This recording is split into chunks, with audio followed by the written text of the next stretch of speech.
In a democracy, agreement is not essential, but participation is. But participation is. Participation is. It's a responsibility that goes back to the founding of our country. A need for every American. Every American. Republican. Republican. Democrat. Democrat. Independent. To inform themselves about America's role. America's role in the world. To keep America competitive. Competitive. And defend our common interests. In a dangerous and often unpredictable world. Join us. Join us. As we discuss today's most critical global issues. Join us. Join us. Join us. Join us. For great decisions. Prepare. Prepare to discuss the world. Great Decisions is produced by the Foreign Policy Association, inspiring Americans to learn more about the world.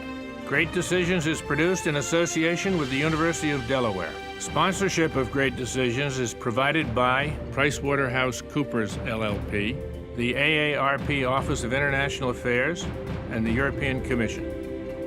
Coming up next, is the Horn of Africa the next Afghanistan?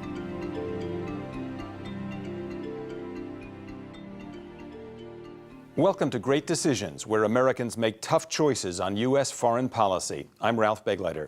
This week we ask, is the Horn of Africa the next Afghanistan? To help answer this question, we'll be joined by Great Decisions participants in Dallas, Texas, and by our experts, Ambassador Daniel Simpson, former special envoy to Somalia and a columnist now for the Pittsburgh Post-Gazette, and Terrence Lyons, Associate Professor of Conflict Resolution at George Mason University and a former negotiator during the conflict between Ethiopia and Eritrea.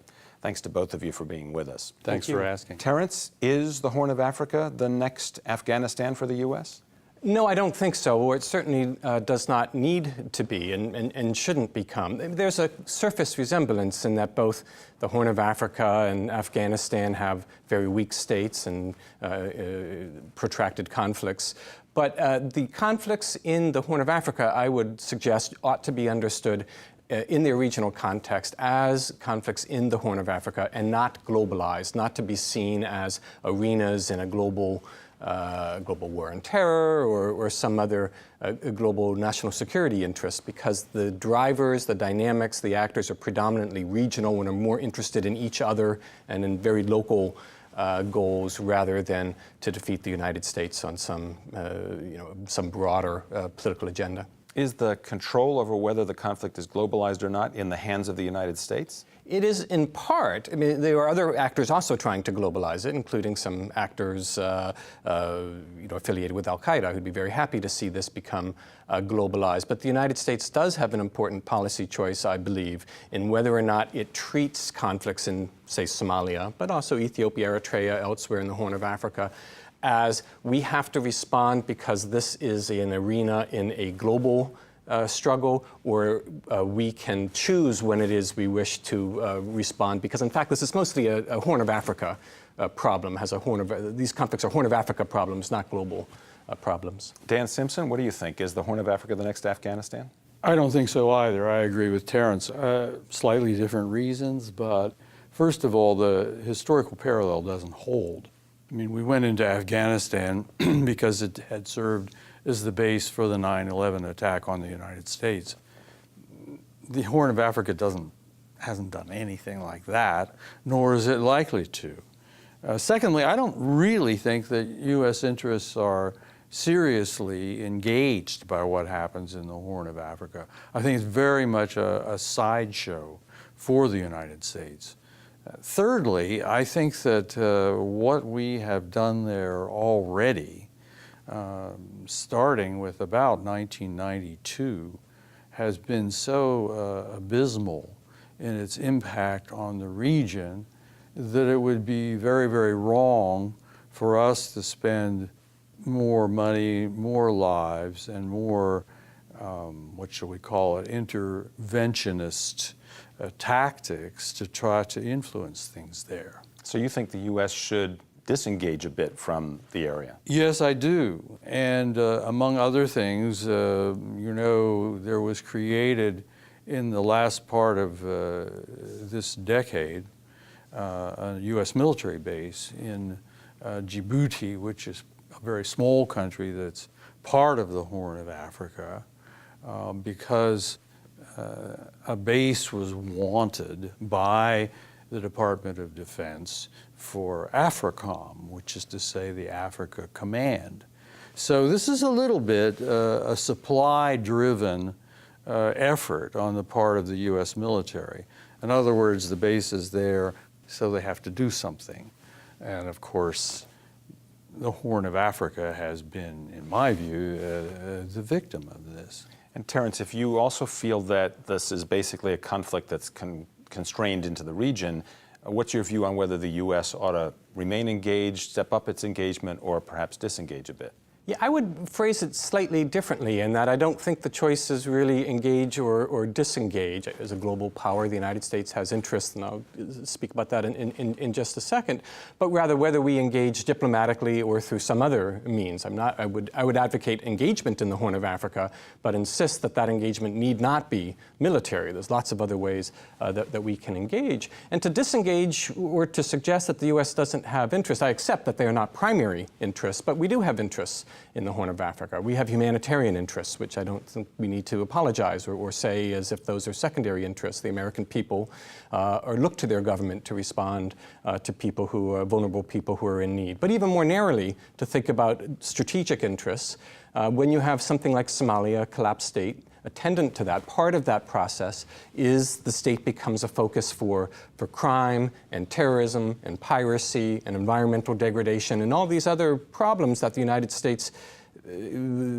has implications for the United States. It's difficult for the United States to disengage from those issues. And one last way of thinking about the security is that while we are at some distance and so the Horn can be of a secondary level of concern, it is not secondary to allies like Ethiopia, Egypt, Saudi Arabia, Kenya, who are very concerned about what happens in Somalia. Dan, you're chafing at the bit. Well, I accept the validity of the humanitarian interest, but I think that was pretty much satisfied about 1992. Oh, there's still tremendous humanitarian interest in Somalia. Sure it is. That's because they keep fighting. And one of the reasons they keep fighting is because we keep helping them fight. For example, in late '06, the United States provided intelligence, air support, and arms for an Ethiopian invasion of Somalia. Somalis hate the Ethiopians, and so there we were, rolling into Somalia with Ethiopian troops. As far as I'm concerned, our role there has exacerbated the already severe differences that exist among the people of the Horn of Africa. Let's take a moment to see what our Great Decisions viewers in Dallas have to say about all this. Well, I think it's on track to be the next Afghanistan. I hope it is not. But I'm concerned. Piracy is certainly an issue that affects us. They go after ships that carry our flag. I think the U.S. has a broad spectrum of things that it should be doing. Everything from economic investment, development of the country, to military, where that's appropriate, probably targeted more than broad-based, and humanitarian aid that's clearly identified to help people that are the victims of the particular activities that go on there. They don't want us. They don't want anyone else. It's an internal problem. We need to leave it alone. A few moments ago, both of you made reference to the 1992-93 U.S. intervention in Somalia. That was when the United States intervened militarily and economically to deal with a famine in the country. Dan, shouldn't there be some way to stabilize the government of Somalia this many years later and enable the people of Somalia to handle their own political and diplomatic matters and economic matters? Well, there was what I consider to be a reasonably stable government in place in Somalia in the second half of '06. It was something called the Islamic Courts government. But Ethiopia and also what is sometimes American paranoia on subjects managed to persuade the American government of that time that Islamic extremists were taking root or were nesting inside this Islamic courts government. And so on that basis, with our support, Ethiopia invaded Somalia and overthrew that government. Well, now that relatively moderate Islamic courts government has morphed into something called al-Shabaab, which is much more militantly Islamic and much more violent. In the meantime, we in the United Nations had stuck together in Nairobi by bribing and buying clothes for Somali politicians and so on, a so-called transitional government, which was eventually installed in Mogadishu, protected by... the capital of Somalia. Yeah, protected by African Union troops. Well, that government was never elected, of course, and now it controls nothing more than a few square blocks of Mogadishu. And if you removed the African Union troops, which are primarily from Uganda and Burundi, they'd be gone in a minute.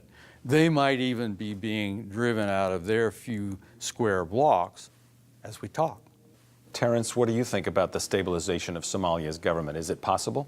In Somalia, there are sort of two major forces, almost forces of gravity, that eventually Somali governments tend to crash into. One is Ethiopian intervention. Ethiopia will intervene if they feel that Somalia is moving in a direction that threatens their interests. Not surprising, they're neighboring states. And then second of all, clan factionalism. The governments continually have broken apart on these clan lines, and even something like Shabaab, and if it were to come to power, would have to find a way around those two forces of gravity. What about Ethiopia? What about clan? Or else it would be very difficult for it to be stable in the long run. Now, Dan portrayed Shabaab as a morphed version of the government. Number one, what is it? And number two, Terrence, do you think, he sort of suggested that it's a fiction to think that it really is a terrorist organization, or that the government is a terrorist organization or harbors terrorists. What's your view on that? In my view, I accept that what was the Union of Islamic Courts in 2006 has changed into something else. I agree with that. But even back in 2006 and even more today, it's a very diverse collection of individuals, militias, people linked to business communities, clan-based militias that are in a kind of, not even an alliance, almost an agglomeration, where there's lots and lots of fissures and lots of people opposed to the transitional federal government for lots of different disparate reasons. And so there's not a single Shabaab with a single leadership and a single point of view. Now, that being said, I have no doubt that there are people in Somalia who very much, mean America harm, who are linked up to sort of a global agenda and have ties to al-Qaeda. But that's not the core story as I understand Somalia. It's a domestic story. It's about Somali groups struggling for control of Somali territory and resources. Having said that, that brings us back to the original question, which was whether this region of the world really is looking more like fertile ground for the kind of people who've gathered in Afghanistan and Pakistan, who have a goal of attacking the United States. You talked about Shabaab. Let's turn to our group in Dallas, the Great Decisions group there, and see what they have to say about that question. It clearly is a place where bad people can exist. And who knows what ideas they'll come up with and who they want to attack. We've had the issues in Afghanistan. I would assume that could occur in Somalia. Based upon at least what I've read personally, I don't see Somalia and people within Somalia taking direct attacks against the United States. I think they have enough problems between themselves. There's no reason for them to strike out physically against the United States. I think troops in the area are probably appropriate, but I don't think a broad-based investment in troops in Somalia is a good idea right now. But I think that from a tactical point of view, there may be areas where you want to use troops to eliminate piracy, to stabilize some of the unsettled civil unrest that goes on, but not on a broad-based basis. I hope I'm wrong. I think it's certainly the possibility that that we could see terrorists grow from over there and come over here, you know. So Dan, on the basis of your experience in the region, on the ground in the Horn of Africa, and your familiarity with Afghanistan and Pakistan's situation, do you think that this is fertile ground for people who want to attack the United States? Short answer, no. I think that the hook that the people of the Horn of Africa have used to try to draw the United States into their scraps, at least since 9/11, has been the fear that Americans have of Islamic terrorism or whatever. Well, you know, when I was in Somalia, Islam was rather tame. Somali women did not go veiled. They wore colorful outfits. They played a role in public life and so on. Now it's gone the other way. So if our goal is, or was, or is to suppress Islamic violence in the Horn of Africa, we have failed miserably, and we should give it up as a bad job. Now, one other thing, we haven't touched on what is one of the more important U.S. interests in that area, and that is that Somalia serves as the base for the piracy that takes place in the Indian Ocean off its coasts. People don't know it, but Somalia has the longest coastline in Africa. And off it, there have been a growing number of incidents of piracy. The only way you can, we now have big naval patrols kind of wandering around trying to stop this. But the only real way to stop piracy is to have a stable government in place on land, on the mainland, that prevents this. And this we have not had. And I would add that this we have not had in no small part because of our own actions. Something else we haven't mentioned, and I'm surprised actually that neither of you has mentioned it so far, is Yemen.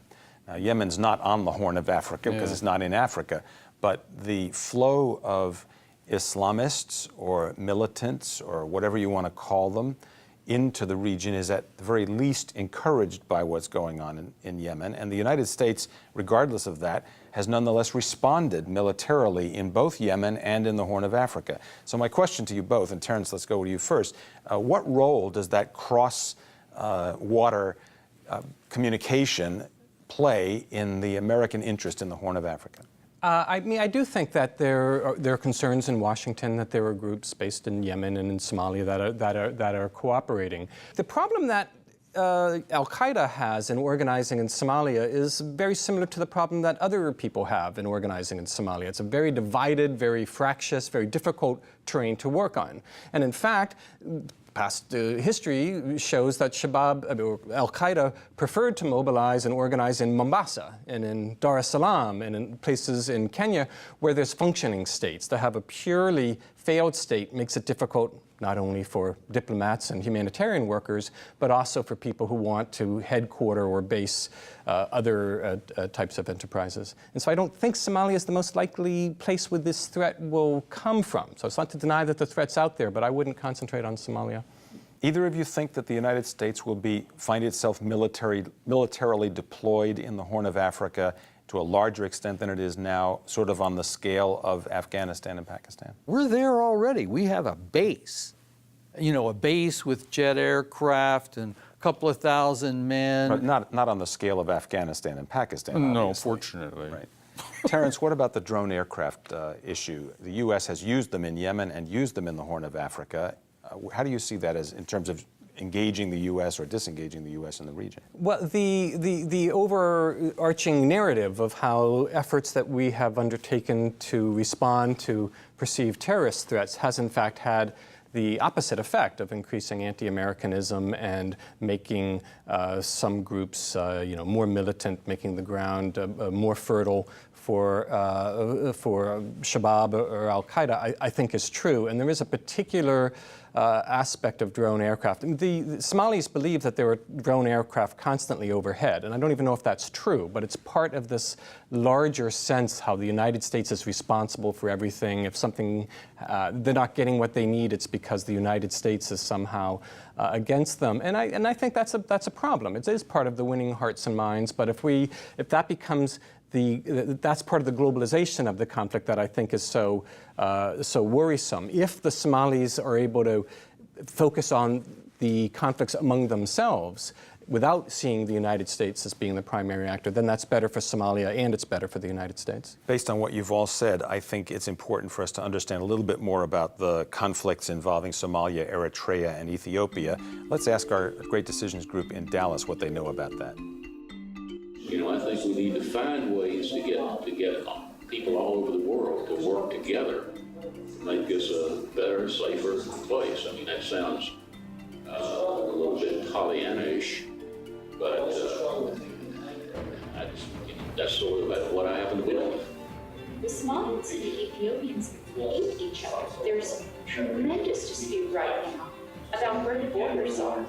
And this talk about the United States going in and supporting Ethiopia will only really, I mean, it will create another Afghanistan if we do that, and it will only benefit the companies that supply the military with their $100,000 servers. We've looked at the role of terrorism in the region. We've looked at Islam in the region. We've looked at intervention from across the Indian Ocean. What about the conflicts in the region, Terrence? From an American point of view, what's the U.S. interest in those conflicts? Yeah, I think it's the first point that I'd want to make is to recognize how interlinked these conflicts are, how they feed off one another. And that's in part why remaining engaged in a diplomatic fashion in Somalia is important, because the Somali conflict is linked in specific ways to the Ethiopia-Eritrea conflict. Ethiopia-Eritrea, after having had a civil war for many decades, in a period of Eritrea then becoming independent, fought a vicious border war in 1998 to 2000. Very high casualties, hundreds of thousands, not hundreds of thousands, but tens of thousands of people killed and hundreds of thousands displaced. That's a very tense border right now with a stalemated peace agreement. Still is, this much long after. Yeah, and in fact, in some ways, a couple of years ago, it looked like it might escalate because pressure from Eritrea was put on the United Nations peacekeeping mission that eventually had to leave. And so there's no framework, no international framework around that conflict at the moment. I think it's stalemated, and so I don't think it's going to erupt. But it remains an ongoing potential threat for fairly significant conflict, and hurts the Horn of Africa and sort of global development in general by over-militarizing the region, providing justifications for increasingly authoritarian governments in the region, Ethiopia and Eritrea. Within Ethiopia, there's a couple of two insurgencies, or two, what they would, the group themselves would call themselves National Liberation Front. The Ethiopian government might call them terrorists, part of how these things get framed. Part of the conflict in Somalia is a proxy war between Ethiopia and Eritrea, and therefore, again, part of this larger regionalized, interlinked, multi-level conflict across the Horn of Africa. And Dan, do these conflicts rise to the level of engaging U.S. national security interests? According to me, no. I think that we probably would all agree that the basic necessary element to deal with the humanitarian problems of the Horn of Africa is the presence of stable governments in the different countries, and ideally stable governments that don't fight each other. An example of that was that one of the things that Ethiopia was caught doing was selling donated food to buy arms. Food donated by the international community, it was selling including the United States. Yeah, to buy arms. So, you know, I don't think we play a constructive role there if one looks at it in humanitarian terms. If it were up to me, I would close the base in Djibouti and save the money If one wanted to continue to spend money on the Horn of Africa, then I would say increase humanitarian aid, but make it conditional on them not fighting each other. Ambassador Dan Simpson, former Special Envoy to Somalia, and Terrence Lyons, Associate Professor of Conflict Resolution at George Mason University. Thanks to both of you for being with us on Great Decisions. And thank you for joining us as well on Great Decisions. Special thanks to our group in Dallas, Texas. If you'd like to join a Great Decisions group in your area, visit greatdecisions.org. We'll see you next week. I'm Ralph Begleiter. To order a DVD of this series, visit shoppbs.org or call 1-800-PLAY-PBS. Great Decisions is produced by the Foreign Policy Association, inspiring Americans to learn more about the world. Great Decisions is produced in association with the University of Delaware. Sponsorship of Great Decisions is provided by PricewaterhouseCoopers LLP, the AARP Office of International Affairs, and the European Commission.